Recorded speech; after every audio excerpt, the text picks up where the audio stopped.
नमस्कार। डायलॉगस के सामाजिक विमर्श कार्यक्रम में आपका स्वागत है। मैं आपके साथ हूं प्रीता हरित। मैं आज भारत की पहली महिला शिक्षिका और समाज सुधारक माता सावित्रीबाई फूले उनके जीवन संघर्ष के बारे में बताने आई हूं। माता सावित्रीबाई ने न सिर्फ लड़कियों की शिक्षा के अधिकार के लिए काम किया, बल्कि उन्होंने कन्या शिशु हत्या को रोकने के लिए भी प्रयास किए। उन्होंने अभियान चलाए और नवजात कन्या शिशु के लिए आश्रम तक खोले ताकि उन्हें बचाया जा सके। आइए जानते हैं उनसे जुड़ी कुछ खास बातें। सावित्रीबाई फूले का जन्म 3 जनवरी 1831 को महाराष्ट्र के सतारा के गांव नायगांव में हुआ था। वे भारत के पहले गर्ल्स स्कूल की पहली प्रिंसिपल और पहली किसान स्कूल की संस्थापक थी। ब्रिटिश शासन के उस दौर में जब अंग्रेज भारत में शिक्षा का प्रचार प्रसार कर रहे थे और भारतीय पुरुष अपनी महिलाओं को केवल घर के चौका बर्तन तक सीमित रखना चाहते थे, ऐसे समय में सावित्रीबाई ने न केवल लड़कियों की शिक्षा के लिए काम किया, बल्कि विधवा विवाह, गर्भवती बलात्कार पीड़ितों का पुनर्वास और छुआछूत मिटाने के लिए भी योगदान दिया।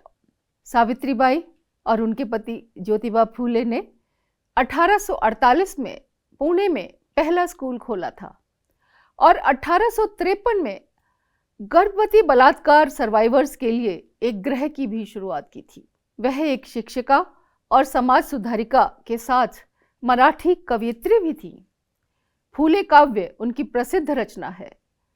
फूले दंपति ने 1873 में सत्य शोधक समाज की शुरुआत की और 25 दिसंबर 1873 को पहला विधवा पुनर्विवाह भी करवाया। भारत में सावित्रीबाई फूले प्रमाण है वास्तविक नारीवादी सोच और सशक्तिकरण की। उन्होंने आज से करीब 200 साल पहले महिलाओं को शिक्षित करने और उनके अधिकारों की लड़ाई लड़ने में अहम भूमिका निभाई थी। हालांकि उनकी शादी 9 साल की उम्र में ही ज्योतिबा फूले से हो गई थी। उनके पति ज्योतिबा फूले भी समाज सेवी और लेखक थे। ज्योतिबा ने भी महिलाओं की दशा सुधारने और समाज में उन्हें पहचान दिलाने के लिए पत्नी सावित्रीबाई के साथ मिलकर पहला स्कूल खोला था। यह देश का पहला ऐसा स्कूल था जिसे सिर्फ लड़कियों के लिए खोला गया था। इस स्कूल में लड़कियों को पढ़ाने के लिए कोई लेडी टीचर नहीं थी।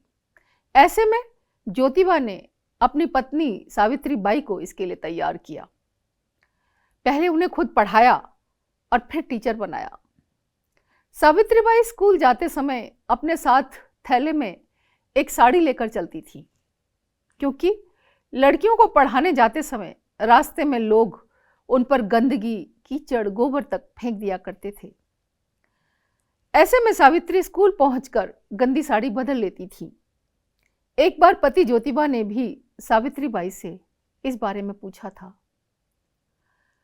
1 जनवरी 1848 से लेकर 15 मार्च 1852 के दौरान सावित्रीबाई फूले और ज्योतिबा फूले ने बिना किसी आर्थिक मदद के और सहारे के लड़कियों के लिए 18 स्कूल खोले थे।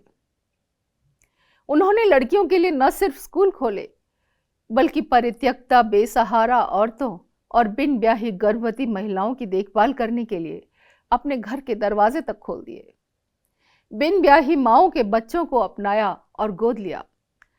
सावित्रीबाई अपने समय में बहुत बड़ी मानवतावादी और प्रगतिशील सोच की महिला थी, जिन्होंने सच्चे मायनों में नारी मुक्ति और नारी सशक्तिकरण की दिशा में काम किया।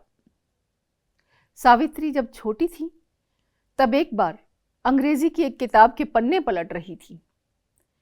तभी उनके पिता ने ये देख लिया और तुरंत किताब छीनकर खिड़की से बाहर फेंक दी, क्योंकि उस समय शिक्षा का हक केवल उच्च जाति के पुरुषों को ही था। उस दौर में निम्न जाति के लोगों और महिलाओं का पढ़ाई करना पाप माना जाता था। तो पिता ने पुस्तक फेंक दी थी, पर थोड़ी देर बाद सावित्रीबाई उस किताब को चुपचाप वापस ले आई और उस दिन उन्होंने तय किया कि वे एक दिन पढ़ना जरूर सीखेंगे, और उनका यह सपना ज्योतिबा फूले से शादी के बाद पूरा हुआ।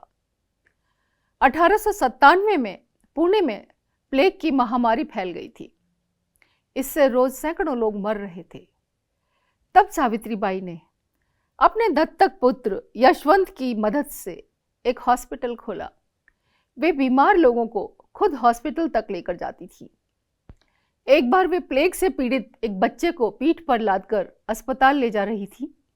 इसी दौरान उन्हें भी प्लेग हो गया और 10 मार्च 1897 को सावित्रीबाई फुले की इस बीमारी के कारण मृत्यु हो गई।